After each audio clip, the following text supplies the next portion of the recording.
Let's imagine for a moment that you don't want to spend a ton of cash on any of the fancy fitness wearables that we looked at in the last video.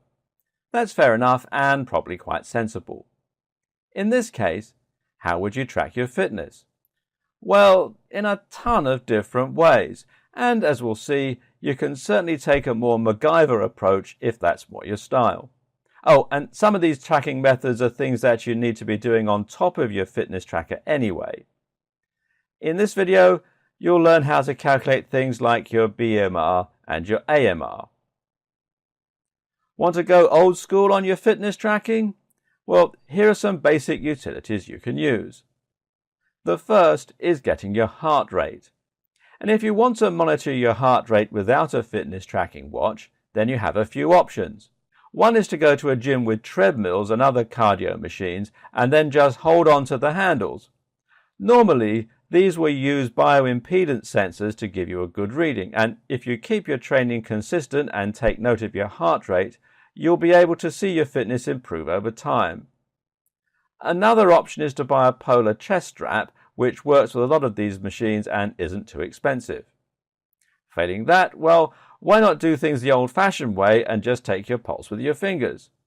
To do this, just take your fingers and place them on the inside of your wrist right below your thumb.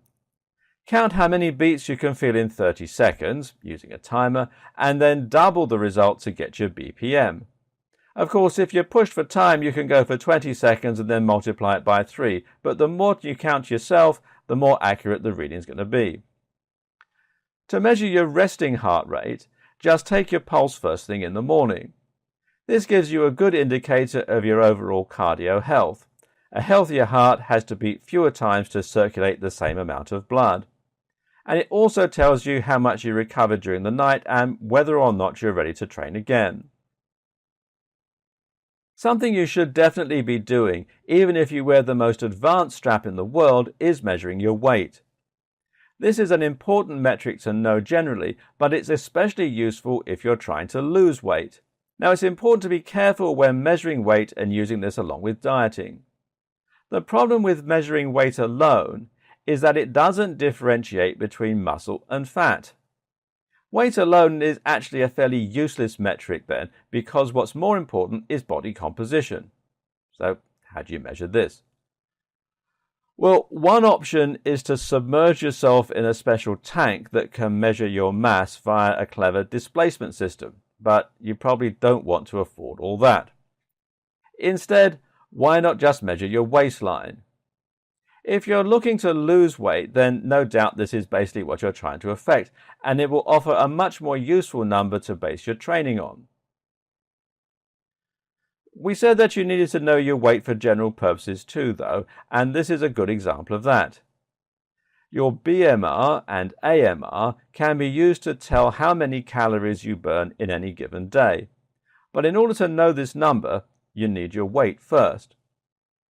When calculating your calories burned, any fitness tracker is going to first calculate your AMR and BMR based on some data that you put in.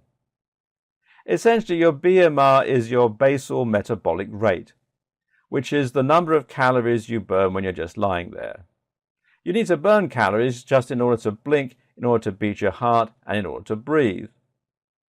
The AMR, meanwhile, is the number of calories you burn based on your activity. That doesn't just mean fitness training, but also things like walking, going to work, and so on. To calculate your basal metabolic rate, you use the following equations. For men, your BMR equals 66 plus 6.23 multiplied by your weight in pounds, plus 12.7 multiplied by your height in inches, minus 6.8 multiplied by your age in years. For women, it's slightly different. BMR is 655 plus 4.35 multiplied by your weight in pounds, plus 4.7 multiplied by your height in inches, minus 4.7 multiplied by your age in years. To turn this into your AMR, you multiply that amount by 1.2 if you're sedentary, that means you get little or no exercise, 1.375 if you're lightly active, in other words, you exercise 1 to 3 times a week, 1.55 if you're moderately active, in other words, your exercise or work is about average, 1.725 if you're very active, in other words, you train hard for 6 or 7 days a week, and 1.9 if you're highly active, for example, if you're a physical laborer or a professional athlete. With this number, you'll then know how many calories you burn both before and after exercise. This is useful as it lets you know roughly how many calories you consume before you're likely to start gaining weight. Moreover, it's important to keep this in mind when reading how many calories you burned. Why? Because that exercise you're doing is only accounting for a small proportion of the extra calories. Saying you burn 200 calories in an hour is less impressive when you realize that you normally burn at least 83 calories in an hour anyway. Want to measure your strength? There are a number of ways you can do this, but one very simple one is to measure your 1 rep maximum on a variety of lifts, ideally the big 3 compound lifts. Those are the squat, the deadlift, and the bench press. The problem with this plan is that a 1 rep max is quite hard to measure if you don't have a spotter.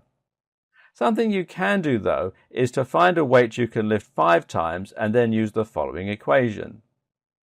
5 RM multiplied by 1.1307 plus 0.6998.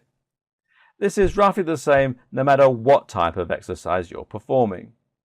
Another option is to measure the size of your muscles with tape measures. This is something that professional bodybuilders do a lot, and it's a great way to see if you're gaining size in specific areas. Of course, muscle size does not correlate precisely with muscle strength for a variety of reasons, and once again, there's no way to differentiate between fat here. Still, if size is what you're actually aiming for, as it is for a lot of guys, then this is the most logical thing to measure. That said, another way to measure your aesthetics is quite simply to take a look in the mirror.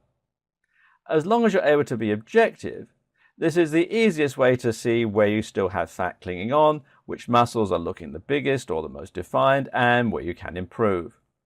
Take photos as you train and compare them with how you look in the mirror, and make sure that you think about what it is that you're doing that's causing the positive results or lack thereof. One of the best tools you can possibly use to measure your fitness and to track your performance, though, is a good old-fashioned pad of paper and a pen. What can you monitor with this? Well, that all depends on what you're trying to measure. One particularly good example, though, would be just to write down how you feel each morning on a scale of 1 to 10. From there, you can start tracking what you're eating, how you're training, what time you're going to go to bed, and so on, and then look for correlations. You might be able to find, for instance, that you feel bad on the days when you have too much caffeine or on the days when you eat bread. Maybe you have a gluten intolerance. The point is that by keeping tabs on how you feel and what you're doing, you might be able to identify correlations that offer useful insights and help you improve your health. Tracking your workouts is also a good idea. Keep tabs on precisely what amounts you're lifting and how, where you're running, and so on. And this way, you can then compare that data to your stats and see whether all the hard work is really paying off. There's also a ton of social networks that allow you to do this on a more public forum, and here you can also benefit from some of the social benefits that something like Fitbit offers. For instance, BodySpace is a great site from bodybuilding.com where you can share your progress, your goals, and your pictures and get motivation and feedback from the community. And you can find out more at bodyspace.bodybuilding.com. One more tip is to visit your doctor regularly for health checks. There doesn't need to be anything wrong with you to see your GP. Just ask for a blood test and your blood pressure to be monitored, and you can keep tabs on your general fitness. If you have the money, then paying to see a physio occasionally can help you to avoid getting into bad posture habits and to prevent you picking up bad movement habits. All these things give you more information and an early warning of problems, which can make a massive difference to your health.